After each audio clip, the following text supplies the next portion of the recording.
Con ustedes, Kirtop, y estos son 100 hechos sobre el pasado que influyeron en nuestra vida. El costo de construcción de la pirámide de Keops. Estamos acostumbrados a los rascacielos que crecen gracias a estructuras metálicas y tecnología moderna, pero la pirámide de Keops, construida alrededor del año 2600 a.C., todavía asombra nuestra imaginación. Su altura alcanzaba los 146 metros y solo hasta el siglo XIII después de Cristo aparecieron edificios más altos. Para entender cuánto costaría construir una pirámide así hoy en día, los historiadores y ingenieros calcularon los gastos en piedra, transporte, salarios, renta de grúas y otros detalles. La suma resulta impresionante, alrededor de $5.000 millones. Después de todo, se necesitarían alrededor de 2 a 2,5 millones de metros cúbicos de piedra caliza, que habría que transportar desde las canteras, y para el revestimiento interior, miles de toneladas de granito de Asuán, ubicado a cientos de kilómetros. A esto hay que sumar a los diseñadores, geólogos, el combustible para transportar los bloques y las grúas gigantes. En la antigüedad, todo se hacía a mano. Se cree que en la construcción trabajaban miles de obreros libres. Se turnaban regularmente en equipos que recibían buena alimentación y alojamiento. Movían los bloques de varias toneladas por rampas usando rodillos de madera y construían una estructura colosal que sorprende por la precisión de su ensamblaje. Entre algunas piedras, incluso hoy en día, no se puede insertar la hoja de un cuchillo. Según algunos especialistas, la construcción tomó de 20 a 27 años. Para alimentar a los trabajadores se necesitaban diariamente alrededor de 2 toneladas de carne, sin contar los granos, verduras y agua. Es notable que el propio proyecto fue dirigido por Emiunu, el sobrino del faraón, quien de hecho actuó como el arquitecto principal. Fue él quien coordinó el trabajo de decenas de miles de personas, lo que de por sí habla de la impresionante organización laboral en el antiguo Egipto. Hoy en día las pirámides siguen siendo no solo un objeto de patrimonio histórico, sino también una fuente de preguntas eternas sobre de qué es capaz la humanidad para lograr objetivos ambiciosos. Para los egipcios, la pirámide de Keops era algo más que solo un edificio. Es un símbolo del poder del faraón y el mayor logro de la ingeniería de su época, que hasta hoy nos inspira a realizar hazañas audaces. El Pozo de los Deseos de Madera. En el territorio de Baviera, en Alemania, los arqueólogos encontraron restos de un pozo de madera bien conservado. La gente lo utilizaba ya en la Edad de Bronce, pero no lo usaban de la misma manera que lo hacemos hoy en día. Los investigadores encontraron muchas ofrendas rituales, adornos y restos de cerámica. En la antigüedad, nuestros antepasados pudieron haber usado el pozo de la misma manera que nosotros. Lanzamos monedas al agua para la buena suerte. La zona de la actual ciudad de Germering, en la Alta Baviera, solía ser un antiguo asentamiento. Esto lo confirman los numerosos hallazgos en esta región. En las excavaciones que abarcan unas 7 hectáreas, se encontraron muchas construcciones y artefactos, que datan desde la Edad de Bronce hasta la Alta Edad Media. Aquí se encontraron muchos pozos de donde la gente extraía agua, pero uno de los pozos era inusual. Este pozo tiene más de 3.000 años, se encuentra a una altura de 5 metros y tiene una profundidad mucho mayor que la de los pozos antiguos. Es raro que un pozo se conserve durante más de 3.000 años. Las paredes de madera del pozo se conservaron en el fondo, aunque se han humedecido un poco por las aguas subterráneas. Los arqueólogos encontraron aquí 26 broches de bronce para ropa, una pulsera, 2 espirales de metal, un diente de animal, cuentas de ámbar y más de 70 vasijas de cerámica. Este tipo de contenido distingue fundamentalmente este pozo de los demás en el lugar de excavación. El estado de estos objetos indica que no simplemente fueron arrojados al pozo, sino que se acumularon de manera cuidadosa y suave. Incluso hoy en día, en las fuentes de todo el mundo, se pueden encontrar muchos artefactos y monedas que la gente lanza para tener suerte o para regresar a ese lugar. Así es la psicología humana. Nos resulta más fácil creer en todo tipo de supersticiones y la suerte que empezar a hacer algo. Así creían también las personas hace muchos miles de años, cuando arrojaban sus joyas al pozo y pedían un deseo. El misterio del libro prohibido de Enoch. En el mundo existe un libro que se considera prohibido entre todos los creyentes. Todas las iglesias del mundo ni siquiera quieren pronunciar en voz alta el nombre del libro prohibido. Este libro guarda muchos secretos y está rodeado de numerosas leyendas. Y ahora ya es difícil decir qué era verdad y qué no. El libro de Enoch es un apócrifo que data del primer siglo antes de nuestra era. Por primera vez, los creyentes cristianos supieron de este libro en el siglo XVIII. Una descripción secreta fue encontrada en la Biblia etíope. Sin embargo, el Papa y todos los clérigos prohibieron darle estatus oficial al antiguo texto y agregarlo a las escrituras canónicas. En el libro se encuentra uno de los textos religiosos más enigmáticos y polémicos del mundo, aunque en las Sagradas Escrituras hacen referencia a él el apóstol Pedro, Tertuliano, Clemente de Alejandría y Orígenes, y ni siquiera eso pudo doblegar al Vaticano ni obligarlo a no prohibir el libro. El autor del antiguo libro es el patriarca del Antiguo Testamento, Enoc, séptimo descendiente de Adán. Él relata eventos completamente diferentes que causaron el diluvio universal. Tal vez esta información incomode al Papa. En la Biblia se menciona que Enoc tenía 365 años cuando llegó al cielo. En el cielo, él conoció el reino de Dios y recibió conocimientos que pudo transmitir a la humanidad. Después, muchos ángeles descendieron a la tierra, vieron a las mujeres más hermosas y las tomaron como esposas. En respuesta a esto, Dios se enojó y decidió limpiar sus pecados con un gran diluvio. Durante milenios, las personas han intentado comprender el significado de las Escrituras, porque si nacieron hijos de las relaciones entre ángeles y mujeres terrenales, entonces ellos eran verdaderos gigantes. De más de 5 metros de altura, los ángeles enseñaron a las personas a crear armas y les transmitieron conocimientos mágicos secretos. Sin embargo, nada bueno salió de eso. La humanidad solo se destruía entre sí. Dios, al ver lo que sucedía en la tierra, advirtió a Noé sobre su decisión de limpiar la tierra de los impíos, dejando solo a los justos. El Señor envió a los ángeles a la oscuridad hasta el inicio del juicio final. Los gigantes se destruyeron entre ellos mismos, y ese tiempo marcó el comienzo de una nueva era para la humanidad. Hasta ahora, los conocimientos expuestos en este libro siguen siendo estudiados minuciosamente, no solo por personas religiosas, sino también por científicos e incluso lectores comunes. Porque al leer este libro surgen muchas preguntas y teorías sobre el origen de la humanidad. En este libro se indica que el Señor llegó a la Tierra desde otro mundo y la pobló con personas. Esta teoría sobre el origen de la humanidad no coincide con ninguna de las aceptadas en diferentes religiones. Este libro, una vez más, adquiere un estatus de misterio y misticismo. Las exhibiciones más extrañas en el museo. El museo es ese lugar, es donde básicamente terminan todos los hallazgos de los arqueólogos, donde cualquier persona interesada puede observarlos de cerca. Sobre este tipo de exhibiciones les contaré más adelante. En la foto, la parte superior del cuerpo de un antiguo celta que fue sacrificado hace casi 2000 años. Al momento de su muerte, el joven tenía alrededor de 20 años, lo mataron de manera bastante brutal. Aunque en ese tiempo, una muerte así era considerada un signo de especial misericordia. Antes del sacrificio, le cortaron los pezones, lo descuartizaron y lo quemaron. Lo curioso es que el joven tenía las uñas muy bien cuidadas, y eso significa que él era alguien de la élite gobernante. Los duros galos sacrificaban así a su líder cuando se acercaba el final de su mandato, y 20 años para un líder se consideraba el ocaso de su carrera. Este carnero en la rueda tiene al menos unos 150 años. Es aterrador no solo por su apariencia, sino también por las leyendas que ha acumulado durante su tiempo en el museo. Los empleados del museo canadiense consideran que el carnero está maldito y aseguran que escuchan sonidos por las noches, como el chirrido de su carreta, y los guardias se vuelven locos de miedo. Ponen música a todo volumen para no escuchar cómo el carnero se mueve por el museo. Por supuesto, lo más probable es que sea una leyenda local. Sin embargo, este juguete sigue viéndose aterrador. Y este es un corazón de oveja real, ya no es un juguete. Está completamente cubierto de alfileres, clavos y agujas, y este corazón cumplía una función muy importante. Protegía a su dueño de los enemigos. Honestamente, no entiendo muy bien cómo un pedazo de carne tan espantoso y asqueroso con alfileres puede proteger de los enemigos. Tal vez sea porque no me tomo la magia en serio. Este huesito se considera ritual en el budismo tibetano. No es tan simple como podría parecerte. Este huesito con pomo es capaz de emitir un sonido sorprendente llamado huiruru. Este hueso, al igual que el amuleto anterior, también puede ahuyentar a los espíritus malignos. El material para su fabricación es el hueso tibial humano. Los budistas creen que los huesos de niñas son mejores para esto. ¿Quiénes somos nosotros para discutir con los budistas tibetanos? Para que el conjunto esté completo también es necesario tener tambores hechos de 2 cráneos. La inteligencia artificial encontró nuevos geoglifos.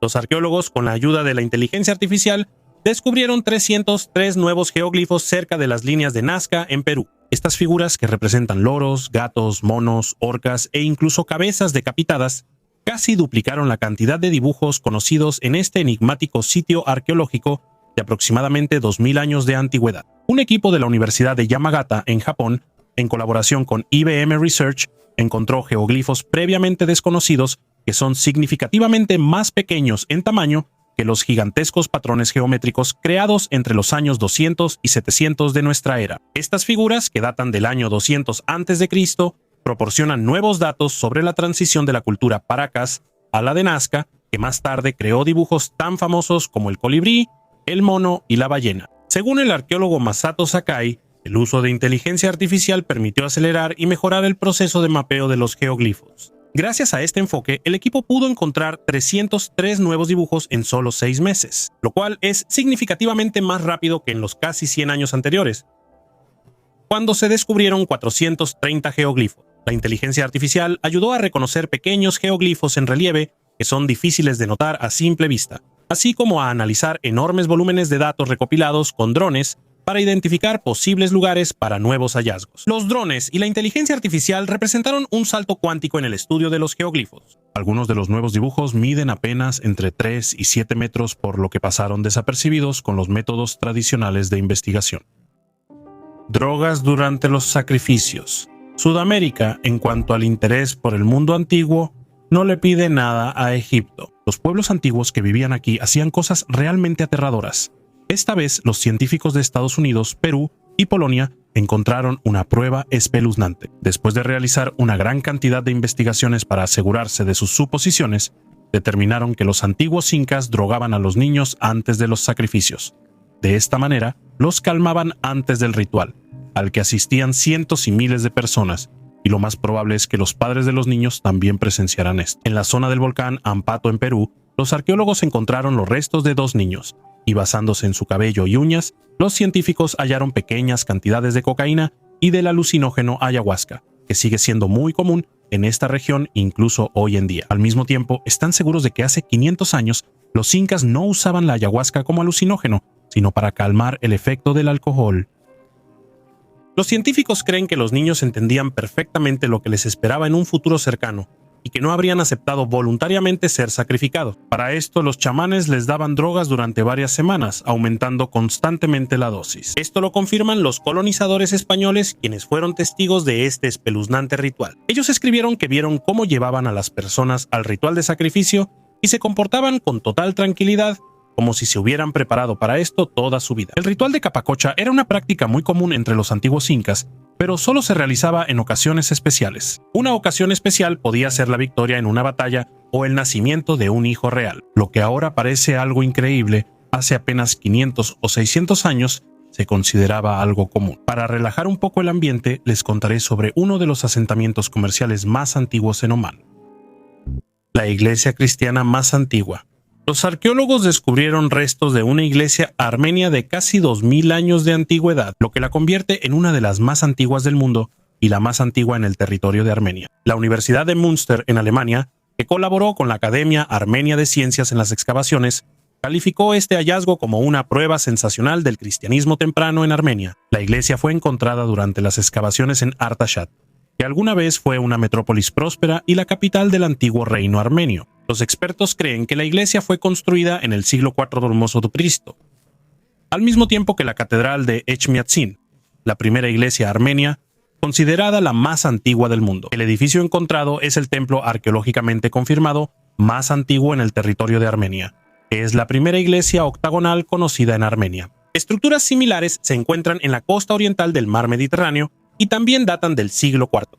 La iglesia recordaba a los edificios memoriales cristianos primitivos. Su diámetro era de aproximadamente 30 metros. El piso estaba hecho de una mezcla de arena y cemento, y las paredes de terracota. La terracota probablemente fue traída de Grecia o Italia. Los científicos también encontraron rastros de plataformas de madera, lo que permitió fechar con precisión la estructura mediante análisis de radiocarbón. La momia Tashbinat es la momia más antigua de África. En Libia, durante las excavaciones arqueológicas de Wad Muhagiak, los arqueólogos descubrieron momias únicas. Después de realizar numerosas investigaciones, los científicos declararon que las momias tienen entre 5.400 y 5.600 años. Su singularidad radica en su antigüedad. Su antigüedad supera a la de todas las momias encontradas anteriormente en el vecino Egipto. El hallazgo fue realizado por el profesor Fabrizio Mori en 1958. La momia de un niño de 3 años fue encontrada en posición fetal. El cuerpo embalsamado estaba cuidadosamente envuelto en hojas y cubierto con la piel de una antílope. En lugar de órganos internos, el cuerpo contenía algunas hierbas. Los científicos aún estudian la mezcla de hierbas para entender cómo el cuerpo pudo conservarse durante casi 6.000 años. Después del descubrimiento de esta momia, los arqueólogos están seguros de que las primeras momias en el continente definitivamente no aparecieron en Egipto. Los egipcios usaron técnicas de momificación que tomaron prestadas de otros pueblos. Una advertencia que llega desde siglos atrás. Japón es uno de los países más desarrollados del mundo. Al mismo tiempo, está ubicada en una de las regiones más peligrosas del planeta. Todo un país con una población de millones vive cada día en peligro. Lo más interesante es que siempre ha sido así desde que existe esta región, y la gente ha vivido aquí durante muchos siglos. Esto obligó a los antepasados de los japoneses a entender los fenómenos naturales. En todo Japón existen las llamadas piedras de tsunami. Son losas antiguas con inscripciones que advierten que es peligroso construir casas por debajo de cierto nivel. Si ocurre un tsunami, las casas en ese lugar se inundarán. Una de las piedras más conocidas de este tipo se encuentra en la aldea de Anioshi. En una losa de 3 metros está grabado un texto que dice: "Las viviendas elevadas son la paz y la armonía de nuestros descendientes. Recuerden la calamidad de los grandes tsunamis. No construyan casas por debajo de este punto". En otras piedras está escrita una advertencia para que la gente tema a los terremotos, porque después de ellos vendrá un tsunami. Este tipo de losas de piedra están ubicadas a lo largo de toda la costa japonesa, y algunas de ellas tienen más de 600 años. El problema es que muchos japoneses no creen en este tipo de pronósticos escritos en las piedras. Les parece que es solo una antigua maldición. Construyen sus casas en regiones peligrosas y luego sufren y mueren familias enteras. Me parece que las personas en la antigüedad, cuando colocaban estas piedras, ya habían vivido más de una tragedia y después decidieron advertir a sus descendientes. Y los descendientes se creen más inteligentes que sus antepasados. Nosotros tampoco queremos escuchar a nuestros abuelos, ¿verdad? Sí, los antepasados no tenían alta tecnología ni instrumentos de medición modernos, pero tenían muy desarrollada la capacidad de observación y cierta sabiduría práctica. Por eso, definitivamente vale la pena prestar atención a nuestro pasado. Eso es exactamente lo que hicieron los arqueólogos con el siguiente hallazgo. La gente antigua en nuestros días. Una conclusión interesante sobre la gente antigua fue hecha por el profesor Gregory Ford de la Universidad de Alberta. En la isla de Flores, en 2003 se descubrieron los restos del hombre de Flores o Homo floresiensis. La edad aproximada de 2 esqueletos encontrados aquí es de entre 20 y 100.000 años. Debido a los diferentes métodos de datación utilizados, aún no es posible determinar la edad con precisión. El profesor Ford cree que hasta el día de hoy podrían vivir personas antiguas en esta isla. Para demostrar su teoría, el profesor escribió su propio libro, en el que se menciona la leyenda del hombre mono y se incluyen diálogos con representantes del pueblo indígena. Él cree que la gente local realmente se encontró con descendientes de personas antiguas e incluso tuvo contacto con ellos. Toda mentira o leyenda tiene una parte de verdad, por lo que se puede concluir que los antiguos habitantes de esta isla o se extinguieron hace muy poco, o todavía viven ahí en nuestros días. Si una leyenda tiene una historia demasiado ilógica, lo más probable es que haya cambiado con el tiempo. Las personas con cada generación agregan algo nuevo o se les olvida algo, pero encontrarse con personas parecidas a monos en nuestros días es algo muy real. Muchos de ustedes saben que en el Océano Índico vive toda una tribu que hasta ahora no sabe nada sobre tecnología. Ya hay muchos videos sobre los sentineleses en YouTube y yo ya he hablado de ellos en mis videos anteriores. Es decir, hay un precedente y podemos creer que en la isla de Florencia todavía viven los descendientes de antiguos seres humanoides. El autor del libro cuenta que tiene testimonios de al menos 30 testigos que tuvieron contacto con una criatura parecida al hombre de Florencia. Los habitantes locales consideran a los homínidos como seres no inteligentes, que prácticamente no dominan ningún lenguaje de comunicación y no poseen ninguna tecnología moderna, ni siquiera la más simple. Sin embargo, externamente se parecen mucho a los humanos. Por supuesto, los testimonios de los testigos no pueden considerarse pruebas de la existencia de personas reales para la ciencia. Sin embargo, esto da mucho en qué pensar, algo que siempre trato de transmitir. Quiero que después de ver el video se relajen y piensen un poco antes de dormir sobre lo asombroso que es el mundo y lo interesante que es nuestra historia. Nuevas momias de extraterrestres.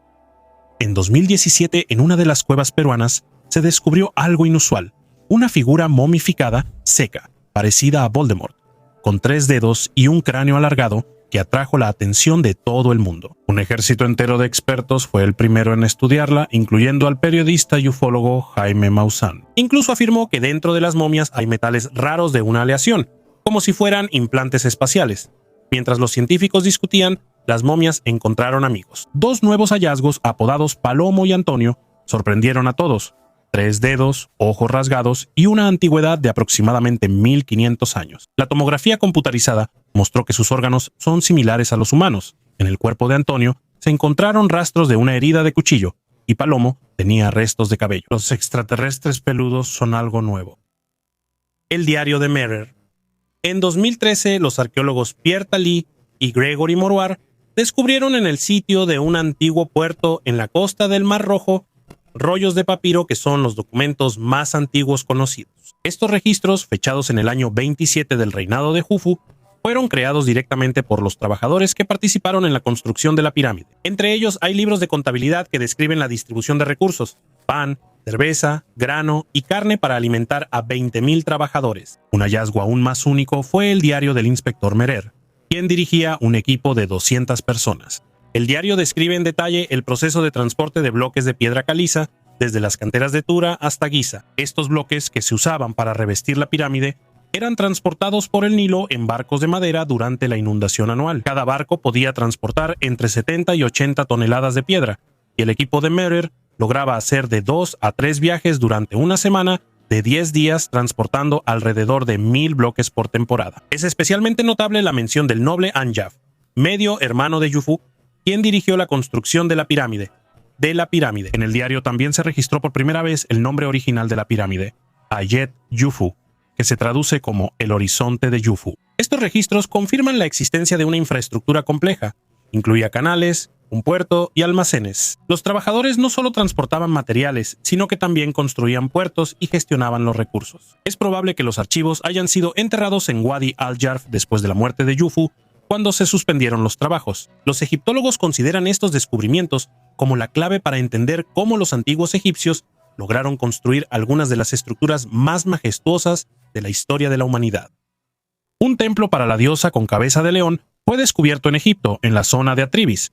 Se trata de un antiguo templo tallado en la roca. Se estima que tiene unos 2100 años de antigüedad y pertenece a la época del reinado de Ptolomeo VIII, quien gobernó del año 170 al 116 a.C. Este gobernante, conocido por su compleja historia política y familiar, dejó numerosos monumentos y el nuevo templo se ha convertido en un hallazgo importante. En las paredes del templo se conservan bajorrelieves que muestran a Ptolomeo Beiso realizando una ofrenda a la diosa Repit, con cabeza de león, y a su hijo Calantu. Repit era la esposa del dios Ptolomeo. Minra, quien estaba asociado con la fertilidad. Los arqueólogos suponen que el templo fue construido precisamente para esta diosa, aunque su nombre aún se desconoce. Durante las excavaciones, los científicos descubrieron una sala donde se guardaban los utensilios del templo y ánforas. En la entrada de la sala se encontraron bajorrelieves únicos que representan a Repit y Minra. Resulta de especial interés la imagen de Minra rodeado de decanos estelares, por los cuales los antiguos egipcios se orientaban durante la noche. Estas estrellas tienen cuerpos humanos combinados con cabezas de animales, como el halcón y el ibis. El lenguaje secreto de la era glacial. Los arqueólogos y científicos siguen estudiando hasta hoy los dibujos rupestres en todo el mundo. Siempre quieren ver algo que antes no habían notado, y ahora los investigadores han encontrado marcas únicas en los dibujos rupestres. Hay quienes opinan que no eran simples marcas caóticas, sino el surgimiento de un verdadero lenguaje con el que las personas se comunicaban durante la era glacial. En realidad, los cazadores-recolectores de la era glacial, en invierno, eran capaces de mucho más que solo dibujar animales en las rocas. En sus dibujos no solo mostraban a los animales que los rodeaban, sino que también registraban información detallada sobre su vida. Estos dibujos tienen más de 20.000 años. Durante mucho tiempo, los investigadores creyeron que el significado de estos dibujos era mucho más profundo de lo que los arqueólogos pensaban antes. A menudo, los nuevos descubrimientos los hacen personas comunes. Así fue también en este caso. Un restaurador de muebles común y un arqueólogo aficionado llegaron a la conclusión de que las marcas en los dibujos rupestres indicaban los ciclos de vida de los animales. A primera vista, los puntos y líneas al azar pueden parecer parte del dibujo, pero Beacon afirma que en realidad revelan un registro de información y referencias a un calendario, y que toman la forma de una especie de escritura. Las secuencias de marcas se encuentran junto a las imágenes de renos, caballos salvajes, peces y bisontes. Los científicos compararon los ciclos de nacimiento de los animales modernos, los tomaron como referencia y encontraron un cierto patrón. Con estos símbolos, la gente de la Alta Poliusitsa del período paleolítico se comunicaba entre sí al escribir. No podemos entender exactamente cómo sonaban sus palabras o sonidos por ahora, pero se puede afirmar con certeza que la combinación de estos símbolos indicaba eventos relacionados con los animales, posiblemente los periodos de su apareamiento o nacimiento. Esto se parece a una especie de instrucción para zoólogos o granjeros. Cada persona de esa época entendía en qué periodo ocurría el apareamiento de los caballos o el nacimiento de las crías de reno. Para muchos esto puede parecer un descubrimiento insignificante en el campo de la arqueología, pero en realidad, por fin podemos entender cuándo empezó a aparecer la primera escritura en nuestro planeta. Los antiguos no eran ni de lejos tan tontos como nos cuentan en los libros de historia. Sacrificio en Dinamarca. En Dinamarca, en la isla de Zelandia, los arqueólogos encontraron los restos de una persona que supuestamente fue sacrificada. El ritual probablemente se llevó a cabo en la época del Neolítico. El hallazgo tiene más de 5.000 años. Hasta ahora, los especialistas han encontrado huesos de las piernas, la pelvis y un fragmento de la mandíbula inferior con dientes. El sexo de la víctima será determinado por los arqueólogos más adelante, basándose en los huesos de la pelvis, y la edad se determinará por los dientes. Les recuerdo que los seres humanos solo tienen dos sexos, masculino y femenino, y se diferencian por los huesos de la pelvis. El hecho de que se tratara de un sacrificio ritual lo indican los huesos de animales encontrados cerca y un hacha de sílex. Los arqueólogos encuentran personas de los pantanos en todo el mundo. Algunos mueren durante un accidente, otros terminan enterrados durante un sacrificio. En la antigüedad, la gente creía que tales sacrificios a las fuerzas de la naturaleza ayudarían a combatir el hambre y otros desastres. Les parecía que el pantano, al absorber a una persona, ayudaría al pueblo. Qué bueno que ahora la humanidad ya no piensa así y que durante el derretimiento global de los glaciares no sacrifican personas. Revelaron el misterio de una momia de 4.000 años. Los científicos lograron descubrir el misterio de la momia de la egipcia Shenet A, que estaba sellada en un cartonaje sin costuras visibles. Con la ayuda de la tomografía computarizada, los investigadores finalmente entendieron cómo fue embalsamada hace unos 3.000 años. Shenet A vivió en la época del tercer período intermedio. Durante el gobierno de la dinastía 22, al momento de su muerte tenía entre 30 y 40 años, y la minuciosa preparación de su cuerpo para la vida después de la muerte indica su alto estatus social. Durante muchos años, los científicos no pudieron explicar cómo los restos terminaron dentro del cartonaje, encontrando solo un pequeño agujero en los pies. Sin embargo, el escaneo reveló una costura a lo largo de la espalda y un cordón, lo que dio la clave para resolver el misterio. Los embalsamadores suavizaron el cartonaje para que se volviera flexible, hicieron un corte en la parte trasera y colocaron el cuerpo dentro. Luego cosieron la costura y usaron un panel de madera en los pies para fijar. Los órganos internos fueron extraídos y reemplazados por figurillas de los hijos de Horus, Amset, Hapi, Duamutef y Kebek Senuf. Cada uno de ellos protegía un órgano específico. También se descubrió que Shenet A perdió varios dientes, y los que le quedaban estaban muy desgastados, lo que podría estar relacionado con la presencia de arena en los alimentos. Los ojos de la egipcia fueron reemplazados por unos artificiales, y el cuerpo fue envuelto en lino caro. Su sarcófago, ricamente decorado, resalta su posición privilegiada. Los antiguos egipcios se preparaban para la vida después de la muerte como nosotros para la jubilación.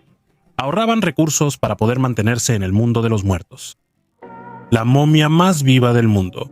Esta historia comenzó hace poco más de 100 años. Ocurrió en Palermo, Italia. En 1918 nació Rosalía Lombardo, y a una semana de cumplir su segundo cumpleaños, la niña murió de neumonía. Es comprensible que la niña simplemente no tuvo tiempo de volverse popular. Todo sucedió después de su muerte.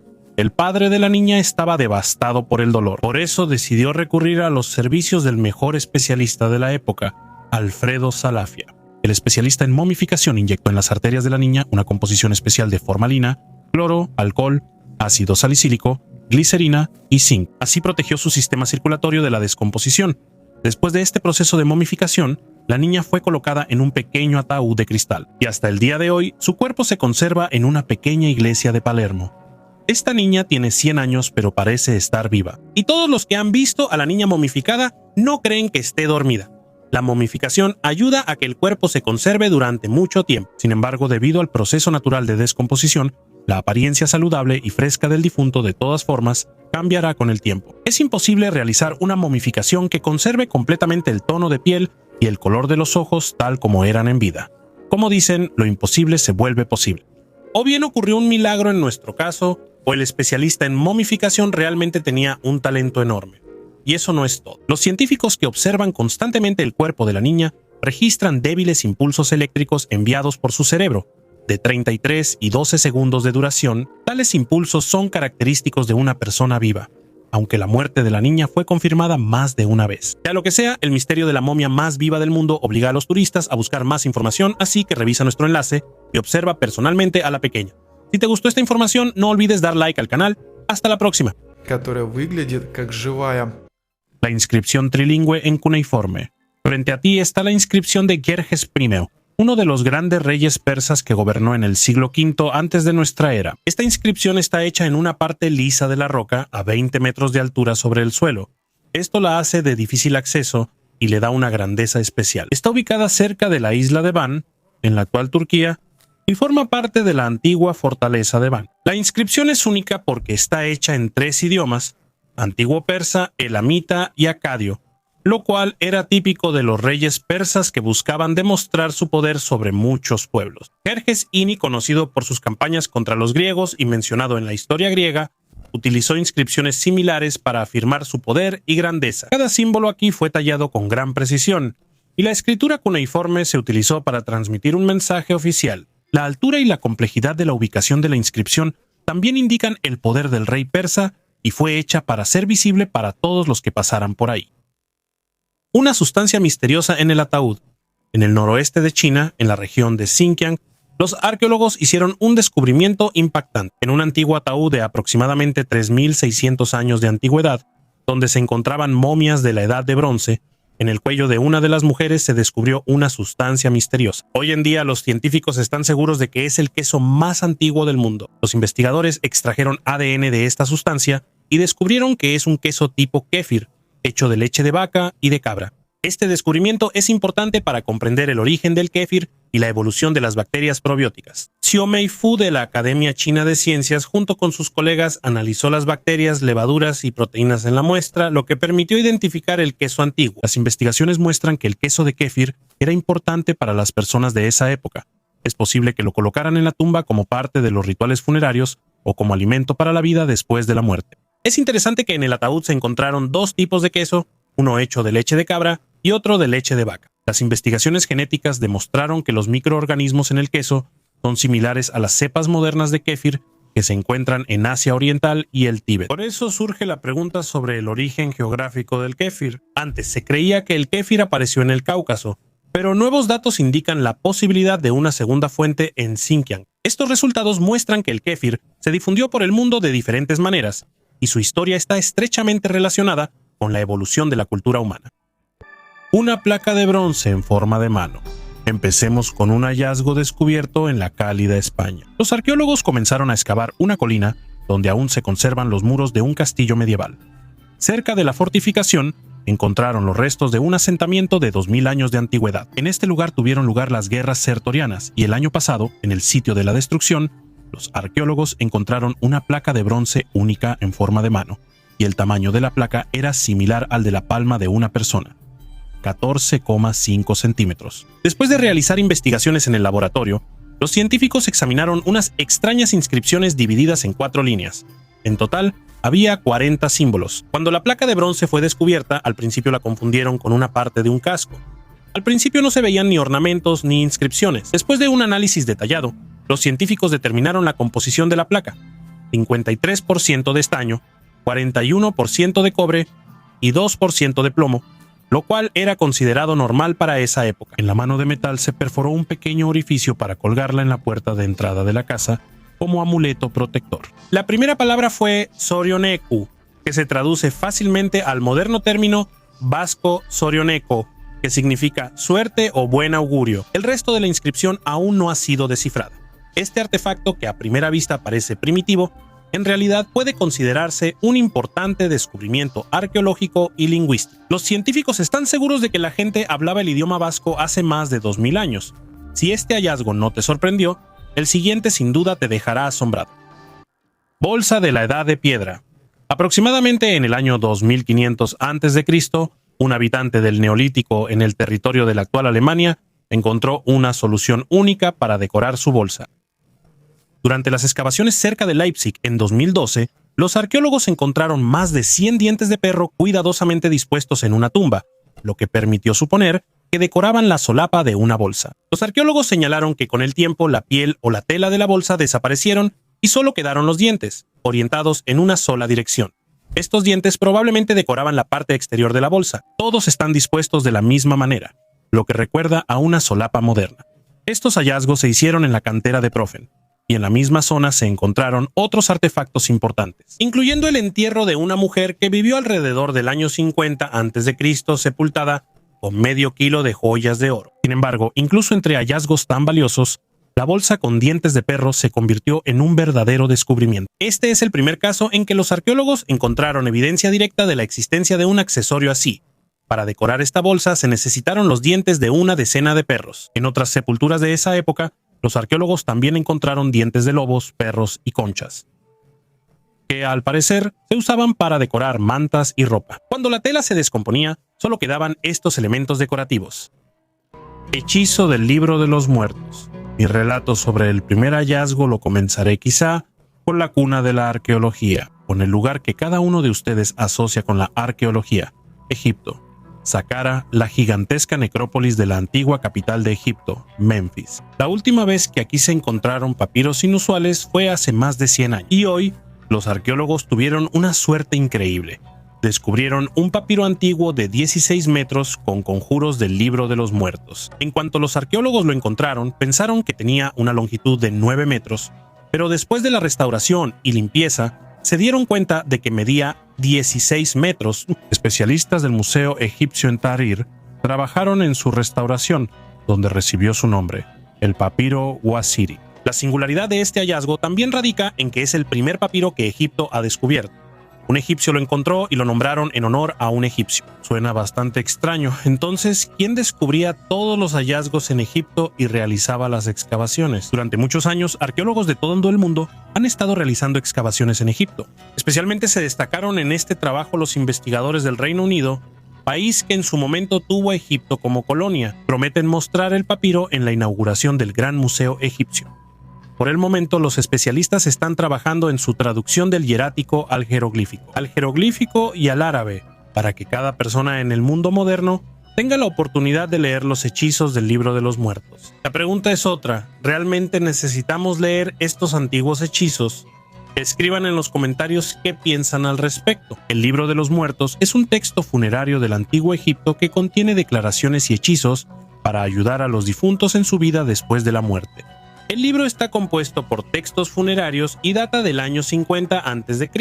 El entorno de este misterioso papiro con hechizos del libro de los muertos arrojará luz sobre las creencias de los antiguos egipcios y su transición al reino de los muertos. Nueces tostadas en la antigüedad.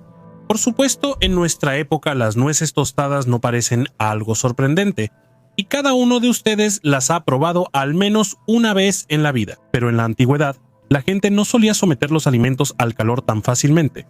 ¿Para qué tostar nueces si ya son sabrosas y saludables?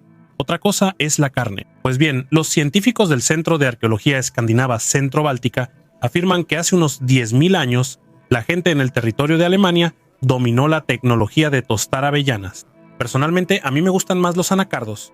Y a ustedes que nueces les gustan, escríbanlo en los comentarios debajo del video. En el pantano de Dübensee, en el norte de Alemania, los arqueólogos encontraron huesos cremados de hace 10.500 años. Por cierto, estos son los primeros huesos encontrados en este lugar y los más antiguos que se han hallado en el territorio de la actual Alemania. Los historiadores creen que Dübensee alguna vez fue un lago. Aquí la gente pescaba y preparaba el pescado cerca de una fogata. Y en ese mismo momento asaban avellanas, es decir, la gente en la antigüedad ya era bastante gourmet. Lo más probable es que la gente venía a este lugar en otoño y recolectaba nueces. Los arqueólogos encontraron pequeños y más grandes fogones para asar avellanas. También encontraron esteras hechas de corteza para sentarse en el suelo húmedo y piezas de pedernal trabajado. Las herramientas locales son muy similares a las que se encontraron en Gran Bretaña. Esto demuestra que la gente en la antigüedad intercambiaba experiencias con la región vecina. Para poder visitarse entre sí, utilizaban un corredor terrestre hacia Doggerland, que ahora está inundado debido al cambio climático. Lo más interesante es que el pedernal no se encuentra de forma natural en esta región, lo trajeron aquí desde otro lugar. Y los arqueólogos también encontraron los huesos de antiguos humanos aquí completamente por casualidad. Ahora sabemos que en Alemania alguna vez les encantaba la avellana tostada, y en Japón encontraron un mensaje aterrador de la antigüedad. La antigua ciudad subterránea. Sobre la antigua ciudad de Derinkuyu, los científicos e historiadores siempre cuentan algo nuevo. Aquí vivían los primeros cristianos que se escondían de los romanos y los árabes musulmanes que buscaban refugio de las guerras árabe-bizantinas. Durante la remodelación mayor de la casa, los constructores derriban las paredes y, por supuesto, ni siquiera detrás de ellas encuentran algo. Sin embargo, el caso que ocurrió eso en Turquía sorprendió a millones de personas. Un habitante de una casa estaba rompiendo las paredes en el sótano y detrás de una de ellas descubrió una ciudad subterránea de varios niveles. Los arqueólogos creen que allí vivieron hasta 20.000 personas.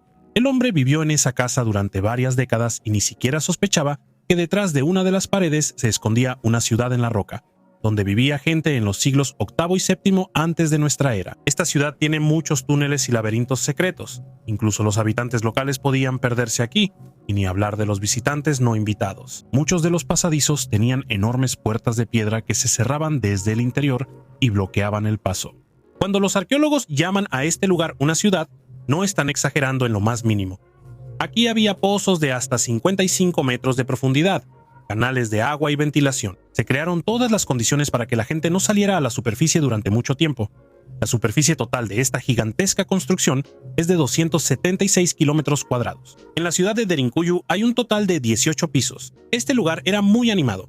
Además de algo parecido a departamentos, aquí había escuelas, casas de oración y lugares para reuniones. Los animales se criaban lo más cerca posible de la superficie, para que el olor del ganado saliera más rápido al exterior. Hace más de 60 años se descubrió por primera vez esta ciudad misteriosa y única, y hasta ahora los arqueólogos siguen realizando investigaciones aquí. Algunos fragmentos de la historia los científicos los han descubierto incluso este año.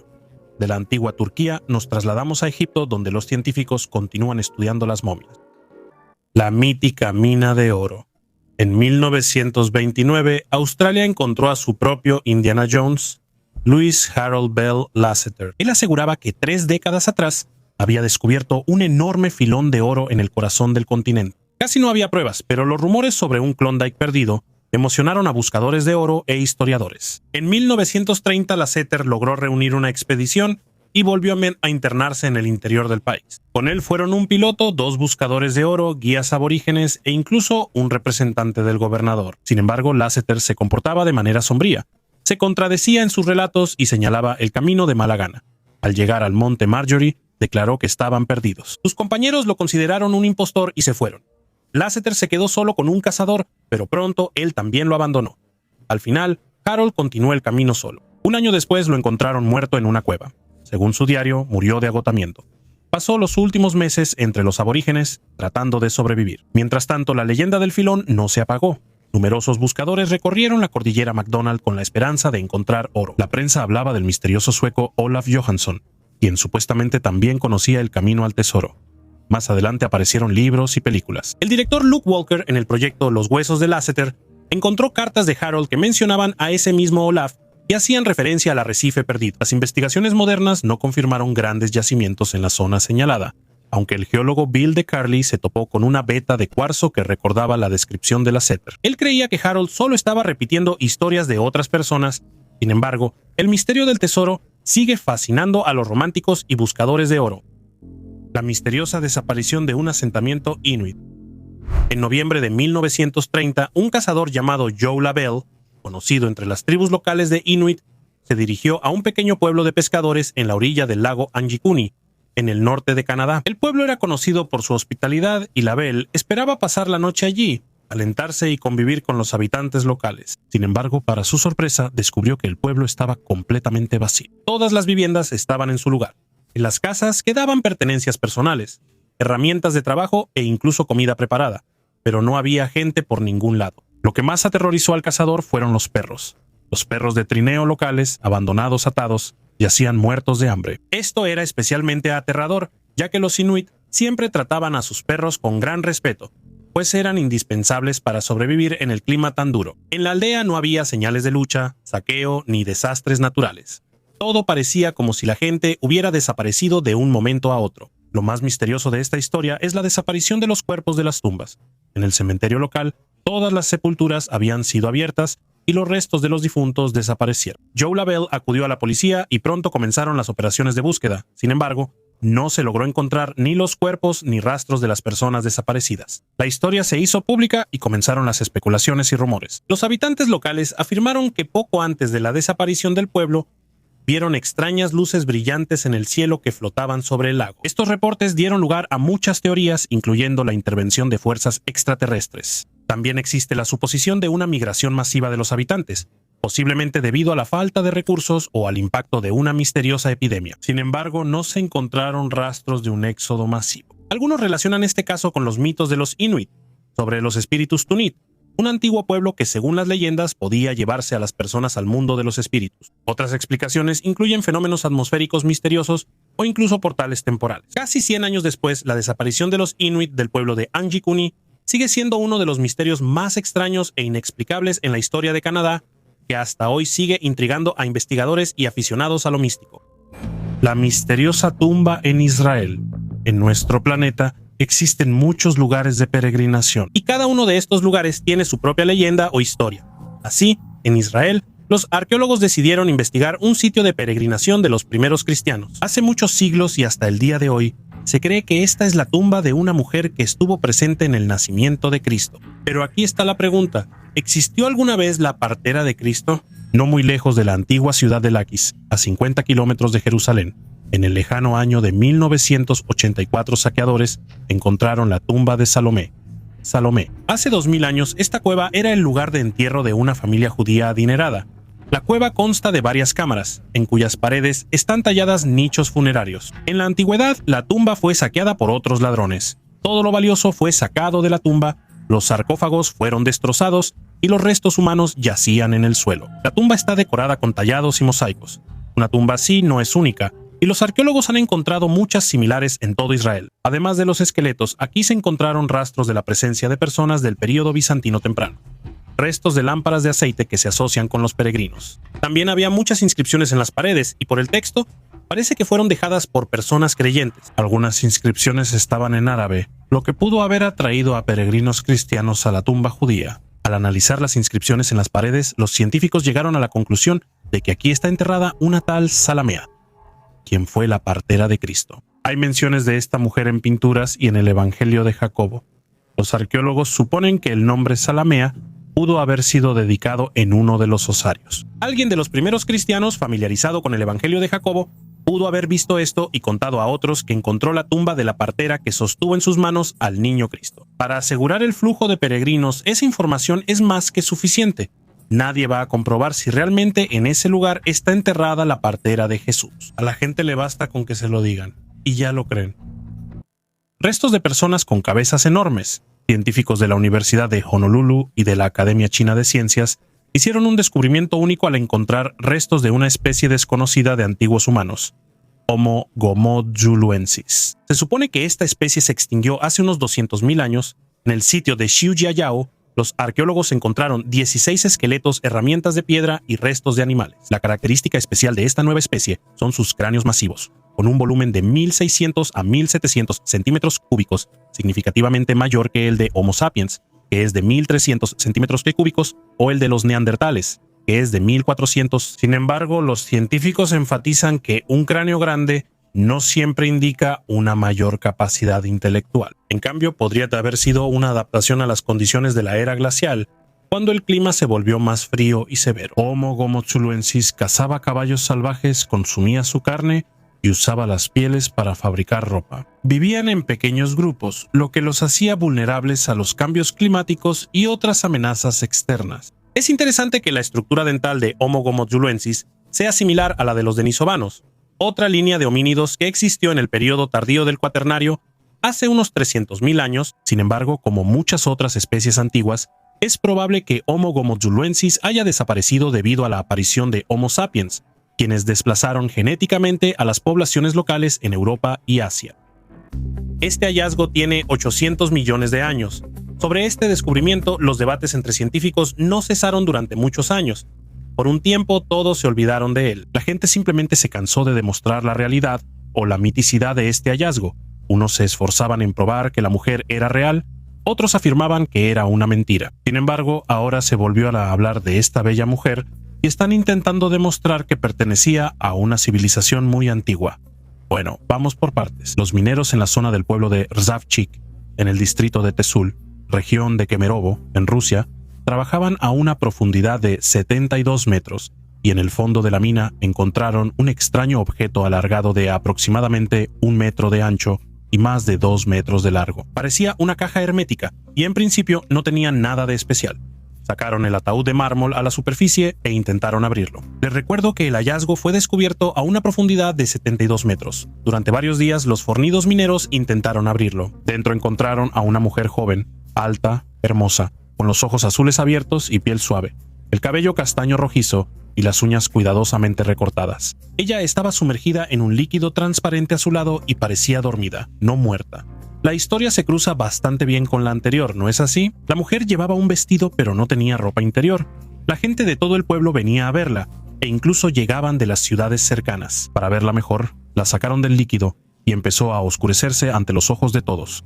Al poco tiempo, ya parecía un cadáver viejo y común. Los científicos que llegaron al lugar entendieron de inmediato que tal hallazgo podría cambiar por completo la historia de la humanidad. Después de realizar un análisis de radiocarbono, los científicos determinaron que la mujer fue sumergida en agua. Fue colocada en un ataúd de mármol y enterrada en el período carbonífero de la era paleozoica, millones de años antes de la aparición de los dinosaurios, mucho antes de que se formara el carbón en el planeta. Por esta razón, el ataúd quedó incrustado en la capa de carbón y terminó tan profundo bajo tierra. A la mujer la llamaron la princesa de Tizul. Dicen que después de este evento el lugar fue sellado. Llegaron militares y enterraron completamente la mina, cerrando el acceso a este sitio. 6 mineros que descubrieron a la princesa murieron en circunstancias extrañas, como suele suceder. Se rumora que cerca de este lugar se encontraron otras tumbas similares, pero ya no se sabe nada de ellas. Aunque esta historia sea solo una invención y que nada de esto ocurrió, que todos son cuentos de los campesinos locales. Sin embargo, en realidad existen muchas historias sobre otros hallazgos que se ocultan, que desaparecen, que se intentan interpretar de manera totalmente ilógica. Entonces, eso significa que hay alguien que intenta apegarse a una sola versión oficial de la historia. Cadáveres en la Cueva de la Muerte, una cueva ubicada en una zona remota de las tierras altas de Escocia, lleva el siniestro nombre de Cueva de la Muerte, y este nombre está completamente justificado. Los arqueólogos que la descubrieron quedaron impactados por los hallazgos en su interior. Restos de cuerpos decapitados, cabezas de niños en estacas y rastros de sangre. Por suerte, según la estimación de un especialista, la antigüedad de estos aterradores artefactos supera los 1000 años. Los investigadores suponen que la cueva se utilizaba para realizar rituales sagrados en los que se hacían sacrificios humanos. Es posible que este lugar formara parte de un antiguo culto relacionado con la adoración de dioses o espíritus de la naturaleza. Estas prácticas, que incluían sacrificios sangrientos, eran comunes en algunas culturas antiguas, y la propia cueva pudo haber servido como un santuario especial para estos fines. Las paredes de la cueva, cubiertas de antiguas huellas y restos orgánicos, permiten reconstruir escenas sombrías que ocurrieron aquí hace muchos siglos. A pesar del carácter aterrador de los hallazgos, estos le dan a los científicos la oportunidad de comprender mejor los antiguos rituales y creencias, recordándonos las páginas oscuras de la historia de la humanidad. Un entierro doble de la época vikinga. Un hallazgo único fue realizado por arqueólogos en 1981 cerca de la aldea de Gedrup, no lejos de la ciudad de Roskilde, en Dinamarca. Los investigadores encontraron no solo un entierro inusual, sino uno muy extraño para los estándares de esa época. En la tumba yacían una mujer y un hombre, pero fueron enterrados de manera completamente diferente. La tumba reconstruida hoy se considera la principal atracción del museo local en Roskilde. En la foto se puede ver cómo enormes piedras están sobre el pecho, la mano izquierda y las piernas de la mujer, y junto a ella hay una pesada punta de lanza de 40 centímetros de largo. No siempre es posible determinar el sexo por los huesos al 100%, pero en nuestro caso los arqueólogos están seguros. La pelvis del esqueleto es pequeña, sin embargo, los especialistas están convencidos de que la mujer dio a luz más de una vez. También, por el esqueleto se puede ver que la mujer no era joven. La lanza es demasiado grande para ser usada realmente en combate, por lo que era más bien simbólica. Pero con las piedras, la historia se vuelve más interesante. Se cree que las enormes piedras fueron colocadas sobre la mujer por miedo a ella. La gente pensaba que de esa manera se protegerían de que la mujer pudiera levantarse después de la muerte. Con el hombre también había dudas. Se nota que tenía el cuello roto y las piernas atadas. Eso significa que lo ahorcaron. Eso se parece más a un criminal. Pero ¿quién querría enterrar en una misma tumba a un criminal y a una mujer medio guerrera? Se suponía que él era el sirviente de la mujer. Antes de que hicieran la prueba de ADN a los enterrados, resultó ser aún más confuso. La mujer y el hombre eran parientes, madre e hijo. Resulta que encontramos la verdadera razón del miedo hacia esta mujer. La apedrearon para que no pudiera levantarse de la tumba y vengar la muerte de su hijo, y la pesada punta de lanza probablemente era el bastón de la bruja. Puede que piensen que esto es una completa tontería, pero también hay una explicación y una coincidencia en una antigua saga escrita en el siglo XIII. La saga cuenta la historia de la bruja Katla y su hijo Od. Ota era un criminal, sin embargo, nadie podía herirlo ni matarlo ni con cuchillo ni con hacha porque lo protegía la brujería de su madre. Ella escondía a su hijo en casa y lo convertía en perro o cerdo. Pero apareció otra bruja que pudo desenmascararlos. Al final, ahorcaron al hijo justo frente a los ojos de su madre y a la madre la apedrearon, pero alcanzó a maldecir a sus asesinos. La coincidencia es muy interesante. ¿Será que los arqueólogos lograron encontrar pruebas reales de la antigua saga? Si los mitos y las sagas pueden ser historias reales, ¿qué hay del niño dorado de Egipto? El hallazgo en una cueva de difícil acceso. Este puñal de bronce con empuñadura de hueso es un artefacto de la Edad de Bronce, encontrado en Malta en una cueva casi inaccesible bajo el acantilado de Dingley. Se data aproximadamente en el año 2000 a.C. y pertenece a la fase de Borg-in-Nadur, cuando existía en Malta una cultura avanzada de la Edad de Bronce. Sin embargo, hasta ahora se desconoce por qué los antiguos habitantes eligieron esta cueva remota para colocar sus artefactos. Es posible que el lugar tuviera un significado especial o un valor ritual. La empuñadura del puñal está decorada con patrones circulares, lo que llama la atención y genera muchas preguntas. Este motivo recuerda algunos elementos del arte de la Grecia micénica, lo que podría indicar una influencia cultural o la existencia de lazos comerciales. Es interesante que en la aldea de la Edad de Bronce donde se encontró este puñal, también se hayan hallado fragmentos de cerámica micénica. ¿Por qué dejaron el puñal en esta cueva? ¿Formaba parte de un ritual o era un símbolo de estatus especial? Solo podemos especular, pero cada detalle, desde la pátina verde en la hoja hasta los misteriosos círculos en el mango, nos hace reflexionar sobre la vida y la cosmovisión de los antiguos malteses y posiblemente sobre sus conexiones con los griegos micénicos. Raros artefactos del Titanic, un bolso de piel de caimán y pequeños frascos de perfume que aún desprenden un aroma intenso. Solo algunos de los valiosos artefactos encontrados durante las excavaciones del hundido Titanic. El lugar donde se almacenan estas reliquias es estrictamente confidencial. Solo se sabe que está ubicado en Atlanta, Georgia, Estados Unidos. Los estantes están llenos de miles de objetos, desde una bañera volteada y ojos de buey hasta diminutos botones hechos de vidrio. Thomasina Rey, directora de colecciones de la empresa RMS Titanic Inc., mostró un bolso de piel de caimán que pertenecía a Marianne Minuel, una pasajera de tercera clase. Marianne era una modista de 63 años que viajaba a Estados Unidos para reunirse con su hija. En su bolso se conservaron documentos importantes y fotografías. Su trágico destino fue que originalmente había reservado un boleto para otro barco, pero al final terminó en el Titanic y se convirtió en una de las 1.500 personas que murieron. Entre otros artefactos se encuentran frascos de perfume que pertenecían a Adolf Zellfeld, perfumista y pasajero de primera clase, quien sobrevivió al desastre. El aroma del perfume todavía se percibe, a pesar de que estuvo décadas en el fondo del océano. En la colección también hay una botella de champán con bebida en su interior, encontrada entre muchos utensilios de cocina en el fondo del océano. El Titanic era un lujoso transatlántico y a bordo había una enorme cantidad de champán para los pasajeros de primera clase, quienes disfrutaban del más alto nivel de comodidad. La vajilla a bordo reflejaba la división de clases: cerámica blanca y sencilla para la tercera clase, y platos elegantes con borde dorado para los pasajeros de primera clase. Estos objetos ayudan a recrear la atmósfera de la vida a bordo. La compañía RMS Titanic Inc., que tiene permiso para extraer un artefacto del barco, declaró recientemente su deseo de recuperar el equipo de Radio Marconi, que transmitió las señales de auxilio. Algunos consideran que el barco Knack hundido es un lugar de descanso que debe dejarse en paz. Sin embargo, Thomasina Rey señala la importancia de preservar la memoria de la tragedia a través de estos artefactos. ¿Y tú qué opinas? ¿Deberíamos dejar el barco en paz o deberíamos intentar sacarlo a la superficie? Escribe tu opinión en los comentarios debajo del video. El barco que logró sorprender. A veces las fuerzas de la naturaleza parecen burlarse de nosotros, dándonos nuevos hallazgos que nos dejan con muchas preguntas. Es bueno cuando los arqueólogos encuentran algo y eso de inmediato explica algún momento de nuestra historia. Es bueno cuando encuentran restos de animales antiguos que faltaban en la cadena evolutiva. Pero es mucho peor cuando logran encontrar algo que no tiene ninguna lógica. Y cuando los científicos determinan la edad de un objeto, eso rompe toda la historia. Una historia similar ocurrió después del deshielo de los glaciares. Hace un par de años, en Naryan-Naryanmar, Rusia, el deshielo de los glaciares dejó al descubierto un suelo inusual compuesto de humus y tierra negra fértil. Los investigadores afirmaron que en ese lugar había un cauce de río. En medio de esa capa fértil encontraron una embarcación. Era un bote o un pequeño barco de unos 10 metros de largo. Las partes de madera del barco estaban unidas con clavos de metal.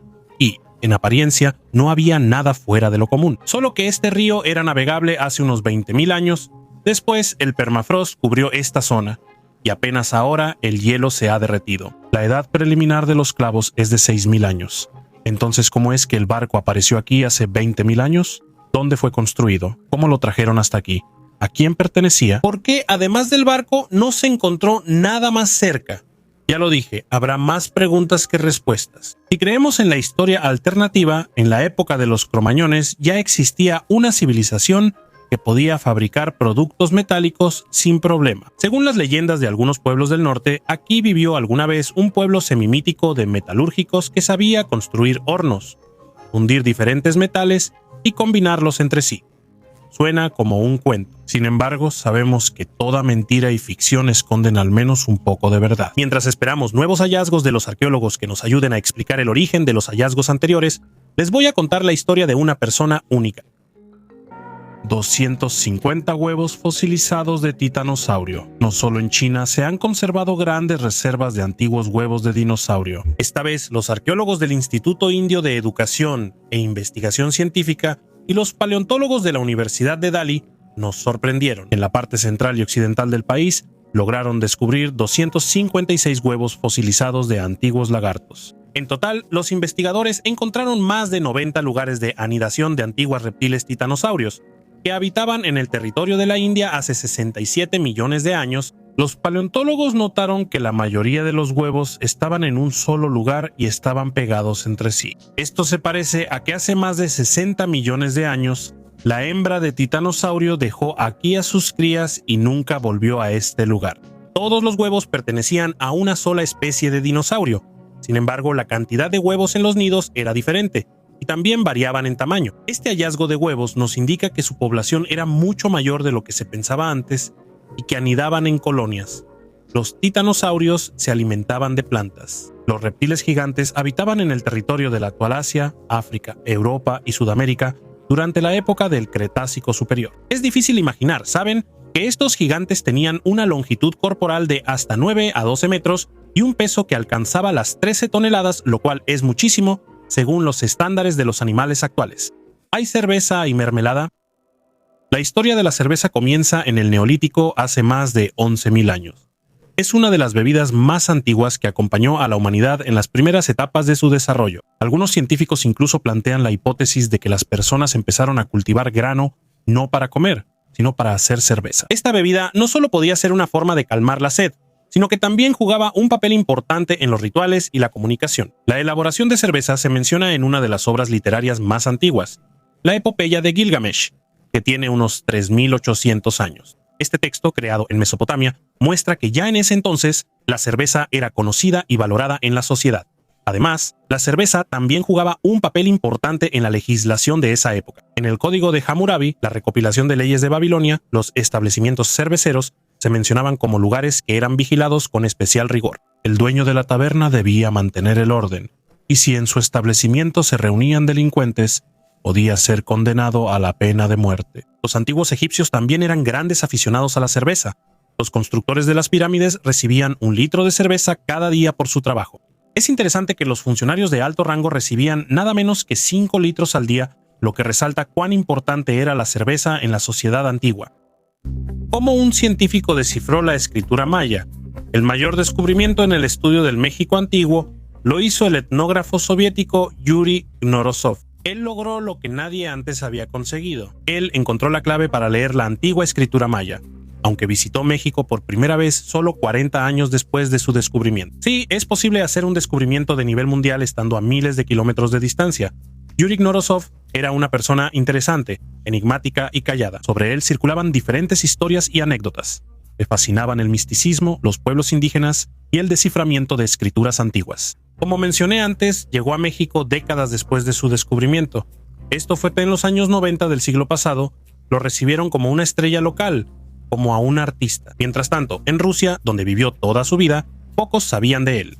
Nació en Kharkov en 1922 en una familia rusa de intelectuales. Durante la Segunda Guerra Mundial, se mudó con su familia a Moscú, donde se interesó por la etnografía, y más tarde se trasladó a Leningrado. Todavía en Moscú, Morozov encontró un artículo del científico alemán Paul Schelas, quien afirmaba que descifrar la escritura maya era una tarea imposible. El joven científico lo tomó como un desafío y creía que si algo fue creado por la mente humana, entonces también puede ser descifrado por otra mente humana. Cuando aún era estudiante en la Universidad de Moscú, Morozov ayudaba a revisar los archivos de trofeos militares provenientes de Alemania, y, entre los materiales de la Biblioteca de Berlín, encontró una edición de los 3 códices manuscritos mayas sobrevivientes publicada en 1930. Además, encontró otro documento sumamente importante, un informe sobre los asuntos en Yucatán del siglo XVI.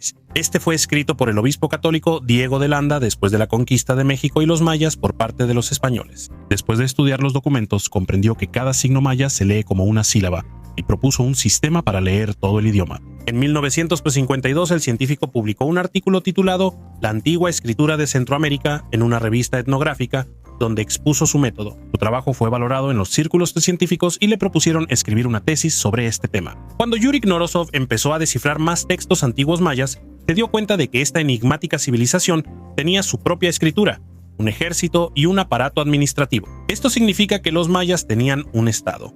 Antes se pensaba que los antiguos mayas eran bárbaros y conquistadores. Después de descifrar los textos antiguos, el científico recibió numerosos premios. Fue galardonado en la URSS y estudiantes y funcionarios venían a verlo desde Guatemala, México y Estados Unidos. Lo comparaban con Jean Champollion, quien descifró los jeroglíficos egipcios en el siglo XIX. Durante su viaje a México y Guatemala, el científico visitó todos los lugares importantes de los antiguos mayas, Palenque, Mérida, Uxmal, y vio con sus propios ojos la escritura maya. Del embajador mexicano en Rusia recibió un premio honorífico, la Orden del Águila Azteca, de la cual estaba muy orgulloso. Por ahora, los arqueólogos están tratando de estudiar otro hallazgo místico. Los dioses perdieron la cabeza. Los arqueólogos hicieron un hallazgo interesante en la zona de los puentes romanos que cruzan el arroyo Péncalas y un afluente del río Italia. Los arqueólogos encontraron cabezas de piedra con imágenes de los dioses griegos Eros, Dionisio, el semidios Heracles y algunos otros dioses del panteón griego. Además de estas cabezas, cerca encontraron una estatua completa sin una pierna. Aizanoi fue fundada como una ciudad frigia en el extremo occidental del reino frigio. Durante toda su historia, esta ciudad estuvo bajo la influencia de diferentes pueblos. En la antigüedad, la ciudad estuvo bajo la hegemonía de los reinos de Pérgamo y Bitinia, y luego, en el año 133 a.C., pasó bajo el control de Roma. Después del siglo VII a.C., Aizanoi entró en decadencia, y algunos edificios en la colina del templo fueron convertidos en una ciudadela durante la época de los selyúcidas con los tártaros Chabdar. Los científicos aún no saben a quién representa la estatua de más de 2 metros de altura, si a un héroe legendario o a alguna deidad. En 2021 los arqueólogos encontraron aquí la cabeza de Afrodita y Dionisio, y en 2020 descubrieron una estatua rota de Heracles. Este lugar puede considerarse un verdadero cementerio de antiguas estatuas. Los arqueólogos aún tienen que averiguar por qué los dioses perdieron sus cabezas y dónde están sus cuerpos de piedra. Además de la estatua, en 2022 aquí se encontraron bloques pertenecientes a un puente, un reloj de sol y fragmentos de otras esculturas de mármol. Pero si los dioses antiguos son personajes inventados, los seres humanoides son una realidad, y hay quienes opinan que todavía viven con nosotros en el mismo planeta. Calendario de 260 días. ¿Cuántos días tiene un año? Eso lo sabe cualquier persona en nuestro planeta, pero para la mayoría de las personas ese número es 365, mientras que para los habitantes de algunas partes de Mesoamérica ese número es 260. Al igual que hace 3000 años, estos pueblos siguen usando calendarios en los que el año tiene 260 días. Y hace unos días los investigadores encontraron las pruebas más antiguas de que las antiguas construcciones de piedra se usaban para señalar las estaciones del año. Con la ayuda de lidares y fotografía aérea, los arqueólogos descubrieron cientos de complejos arquitectónicos que se encuentran. Las tierras fueron niveladas para facilitar observaciones sincronizadas de la salida y la puesta del sol, la luna y otros cuerpos celestes, de acuerdo con este ciclo de 260 días. Este calendario muy probablemente fue inventado basándose en el ciclo de cultivo del maíz y la reproducción humana. La evidencia documentada más antigua del uso de este calendario fue un glifo que representa a 7 venados, uno de los días del calendario, como parte de un fresco del siglo III a.C.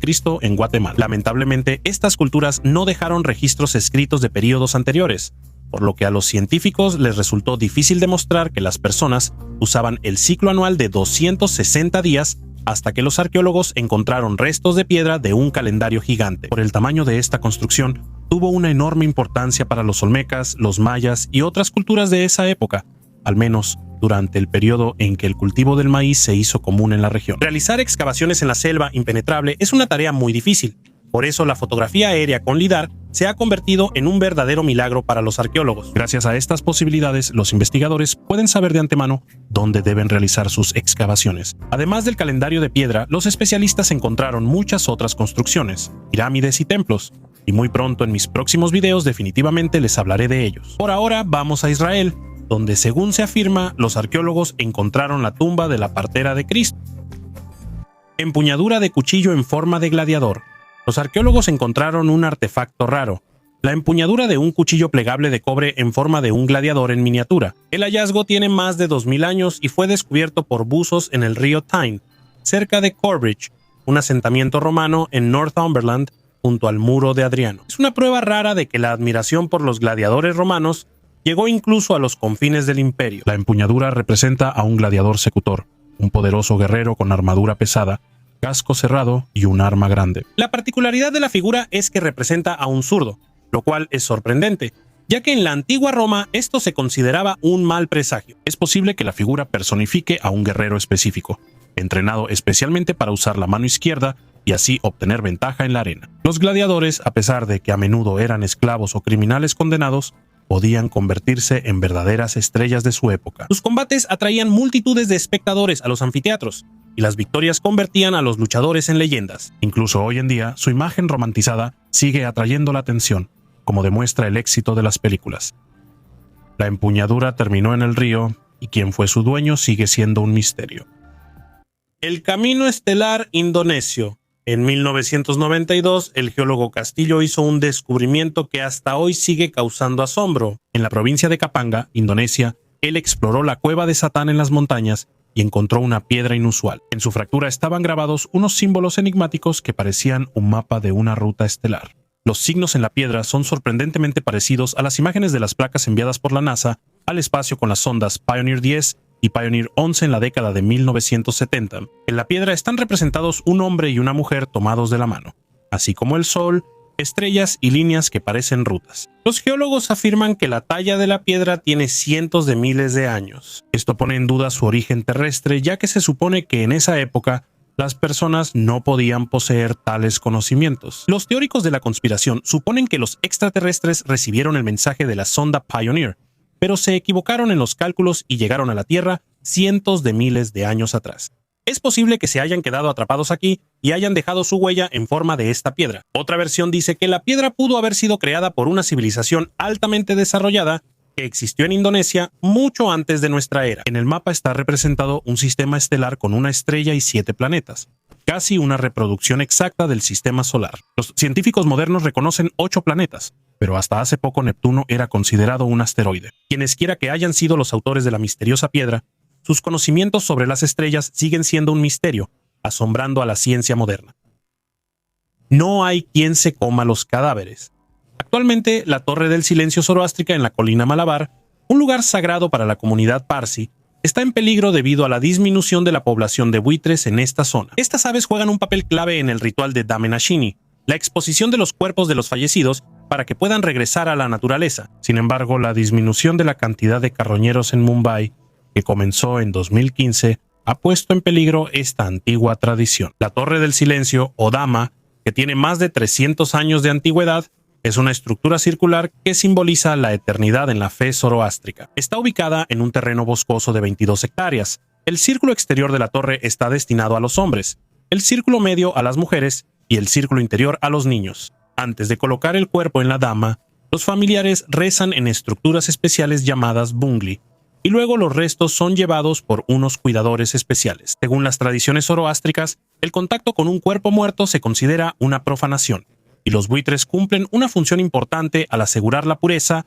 y mantener el equilibrio natural. Pero la urbanización, el cambio de hábitat y los problemas ecológicos han llevado a una drástica disminución en la población de estas aves. Los procesos de descomposición de los cuerpos se han ralentizado, lo que ha creado dificultades para llevar a cabo el rito. Cabeza pequeña, Holanda bajo el agua.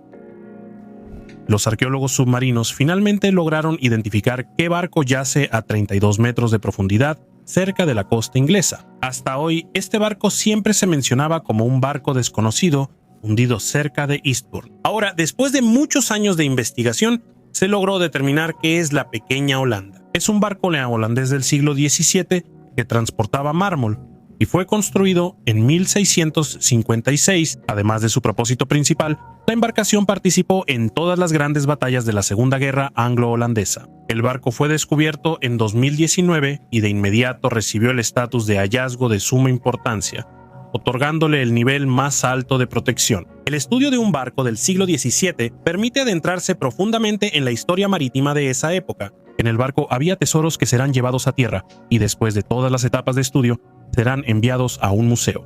La historia de la construcción naval en Inglaterra. Y la historia de la construcción naval de Inglaterra y de los Países Bajos es muy fascinante porque esos países construyeron los mejores barcos de la época. Además de algunos tesoros, en el barco había cañones, mármol italiano y cerámica italiana. El mármol debía llegar a los Países Bajos para la construcción de casas de prestigio. Para algunos, saber el nombre del barco puede parecer un detalle insignificante, pero en realidad es un descubrimiento sumamente importante. Gracias a la gran cantidad de registros históricos sobre este barco, los historiadores ya tienen toda la información. De esta manera, se vuelve mucho más fácil entender a quién pertenecía, para qué se usaba, a dónde se dirigía y por qué terminó en el fondo. La historia del barco es un hecho histórico real.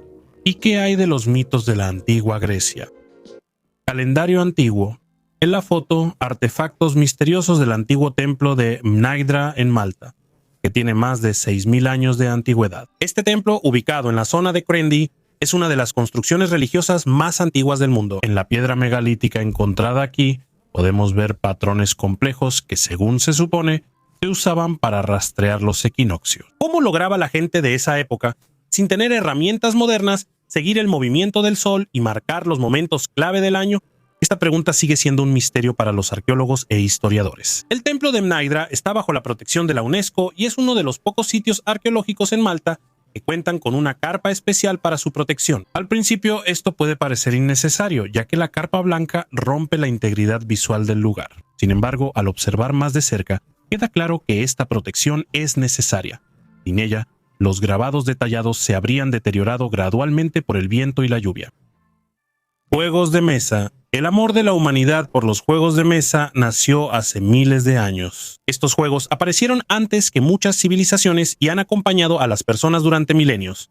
El juego más antiguo, según los arqueólogos, eran los juegos de dados. Los dados encontrados durante excavaciones y que datan de más de 5.000 años son prácticamente indistinguibles de los que se usan desde hace milenios. Esto confirma que la pasión por el juego existía incluso en tiempos prehistóricos. Uno de los juegos de tablero y fichas más antiguos es el Senet egipcio, que surgió alrededor del año 3500 antes de nuestra era. Según la leyenda, fue inventado por el dios de la sabiduría Thoth para levantar la maldición de la diosa del cielo Nut, impuesta por el dios de la luna Yonsu. El Senet no era solo un entretenimiento, sino también un juego con un significado sagrado, que simbolizaba la lucha entre el bien y el mal, así como el camino del alma hacia el más allá. En Oriente, uno de los juegos más antiguos es el Go, cuya historia comienza alrededor del año 2000 antes de nuestra era. Este juego estratégico, que sigue siendo popular hasta hoy, simbolizaba la sabiduría y la concentración. En cuanto al backgammon, probablemente se originó en el antiguo Irán y apareció hace unos 5.000 años,